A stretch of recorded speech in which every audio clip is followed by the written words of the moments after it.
Hello everyone, it's Johnny Catrue, and today's video is about my first listen to Volcanic Bird Enemy and The Voiced Concern, the brand new album from Lil Ugly Mane. Lil Ugly Mane first made waves in the 2010s with his uncompromising and malformed take on hip-hop. The first I heard of him was his gargantuan freeform mess of ideas Third Side of Tape, which I was hooked on from its very first notes. I think he has a very recognizable style of cutting up and layering samples, and the material on that album ranges from cloud rap to sound collages to noise and even black metal. It's so long, in many ways pretty unstructured, and yet super compelling, start to finish. I also really enjoyed the album he followed it up with, Oblivion Access. Are these electromagnetic hallucinations? Is this everybody's afterlife? It's a far more focused album, though what it focuses on tends to be aggression and negativity, but still as creative and fascinating as ever.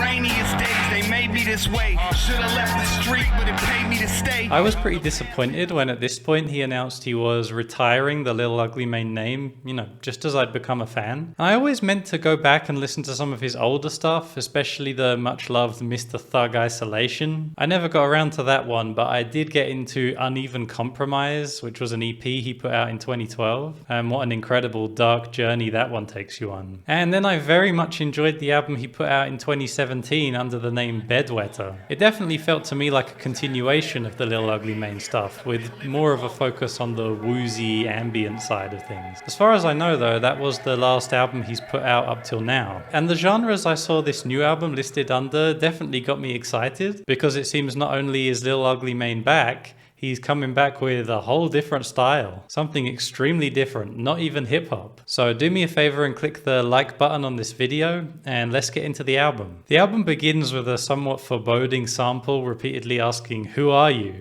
So far so ugly, Mane." Who are you? Who are you? But it doesn't take long for these pretty pleasant piano chords to come in, and some extra kind of woozy piano melodies and some beautiful strings come in, and it's obvious we're in a very different place to Lil Ugly Mane's previous stuff. Far more of a psychedelic pop world. Who are you? The sounds are also bright, and what really amazes me is how it still sounds like the work of Lil Ugly Mane. He must have a very personalized approach to sampling and layering. I can't really put my finger on exactly what it is, but it's just a sound, a feeling I get from his work. And I love how much this intro and so much of this album demonstrates that. The vocals are introduced in the second track, which is called With Iron and Bleach and Accidents. Yeah, Lil Ugly Mane doesn't rap at all on this album. Instead, he sings in a gentle melodic tone. It's pretty surprising at first, but I think he delivers it well, and it works perfectly for the music he's made here. Every time you feel the people under dynamite. This is the first track that I think directly matches the mood of the cover art in a really compelling way. Another one that does this appears far later in the album. It's track 16 called Cursor. It's this kind of fairy tale vibe with everything off kilter and whacked out, like a really old children's TV show turning out way more psychedelic than perhaps the original creators intended at the time. Okay. I think Cursor is the stronger of these tracks. That fucked up kids show vibe is in full force, and the sound of the dog woofing is just the cherry on top. Do you hear that little dog bark? In time and everything. The spiteful lyrics are pretty hilarious over the pleasant but bizarre music, and the song ends with a pretty melody over this organ part. Seems very 60s pastiche, but then the synth pop drums come in.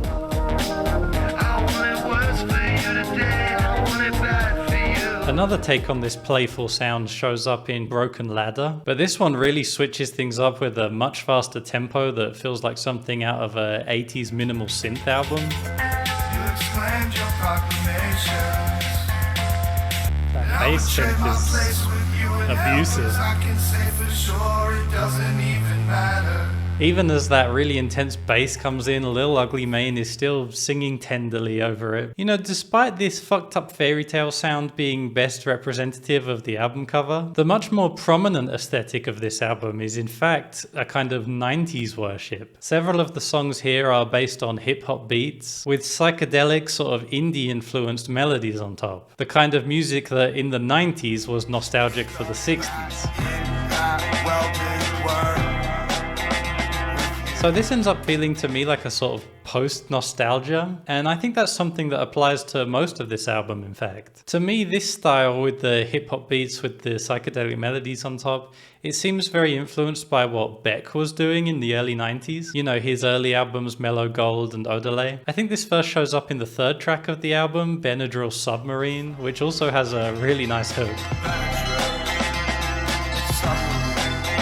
Don't get me wrong though, Lil Ugly Mane's own personality is all over this stuff. Track 5, Cold in Here, is an especially deadpan approach for this style, and I think it suits Lil Ugly Mane's voice really well. Like quite a few others here, this is a really catchy tune, and the atmosphere is laid back, but again, kind of off kilter. Get it cold in here.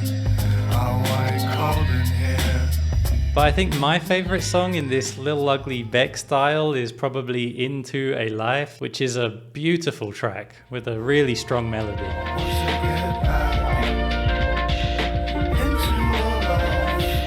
And who would have thought Lil Ugly Mane could sing so sweetly? Another influence that I felt rear its swamp monster head here and there was that of Ween, who were also known for reviving psychedelic sounds for the 90s in their own way. Track 4 is called Human Fly, and this one has a very woozy, watery sound. You always stand there looking parched. A human fly.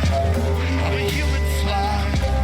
I'm a human fly. Again, I find it so impressive how natural Lil Ugly Mane sounds operating in this style. The swampy atmosphere here is really cool and yeah, very Ween. Styrofoam with its honky-tonk piano also recalls that Ween approach of reappropriating old sounds with a modern attitude. I was like, I don't know what Lil Ugly Mane is doing at the turn of the century 1900, but here he is. I just pick fights and fall asleep in bars. I only recently heard Ween's The Mollusk for the first time recently, and I do think Lil Ugly Mane is on the same page as Ween on some of these tracks, if not directly inspired by them. Another approach that Lil Ugly Mane takes on this very sprawling album that I want to highlight is also the one that I think resulted in two of the best tracks on the album. And it's a rather surprising take on a 90s grunge sound. The very last song on the album is called Porcelain Slightly, and I think it says a lot that this is the track that already has the most plays on Spotify. It's a very hard-hitting and immediate track with a fantastically grungy guitar riff. And you know, after some of the more wishy-washy psychedelic stuff that comes before it, it's quite a surprise when it kicks in.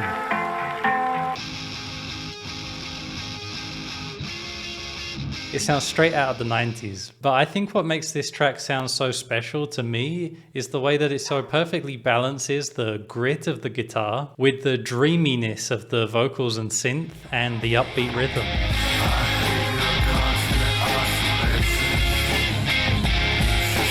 It works so damn well, and this is definitely a highlight of the album. And then there's also the rather more layered approach of Headboard that ends up sounding more like a shoegaze track. It seems this is actually a somewhat older song that Lil Ugly Mane has reappropriated here. I hadn't heard it before though, and it was definitely a standout on the album for me. Between the layers of samples and that guitar sound, it all comes together to create this sort of fuzzy wall of sound. It works so well.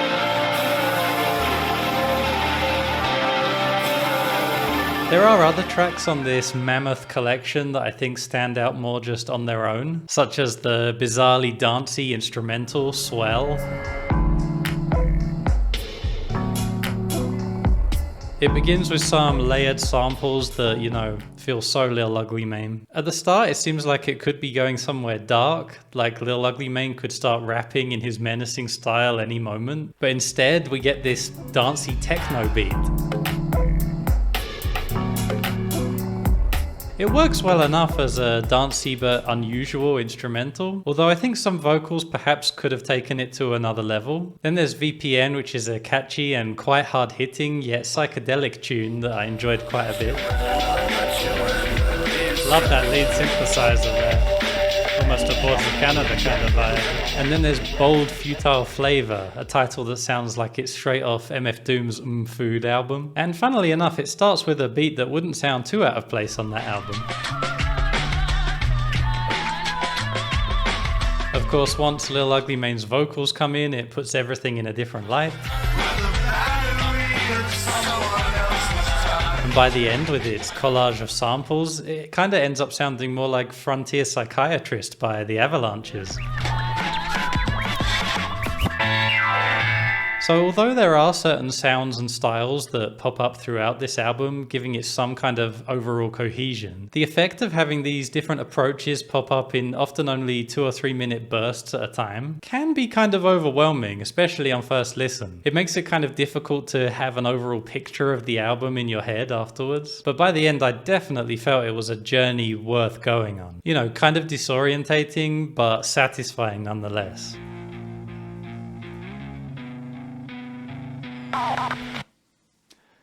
Wow, there we go, guys. When I first saw the album cover for this and the unusual genres it was listed with, I was kind of expecting something somewhat impenetrable, you know, especially since the album is so long at 60 minutes in length and packed full of ideas at 19 tracks. This can make it quite difficult to assess as a whole, but even so, it's surprisingly easy to enjoy. The mix is so well balanced across the whole album, and with it kind of switching things up at least every couple of tracks, it keeps things interesting at the very least. On top of that, so many of these songs have really strong melodies that draw you in the first time you hear them, and there's this really great general mood of fun, often strange and off kilter, even like a kind of darkness bubbling under the surface. But despite that, it's fun anyway. It's amazing to me that this album manages to be so successful as a sort of psychedelic indie pop record, despite still carrying Lil Ugly Mane's signature style so strongly. That signature style that has so often been leveraged towards much more aggressive styles of hip hop, metal, noise. Here, Lil Ugly Mane takes us on a journey through a bummed out fairy tale land, and it's quite unlike anything else you'll hear this year. So the clips in this video of my first listen to the album are all from my live stream over on Twitch.